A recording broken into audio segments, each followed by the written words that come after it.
The dog seemed afraid to go down that road, but the owner continued to pull the dog so it could pass through the road, because it still didn't want to walk. The dog's owner had to lift the dog's front legs like a child walking. 我高级给他个特写。 Only a moment later, the dog owner repeated pulling the dog.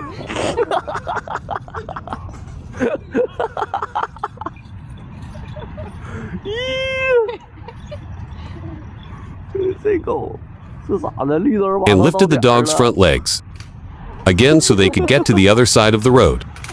又是给整上红灯儿了。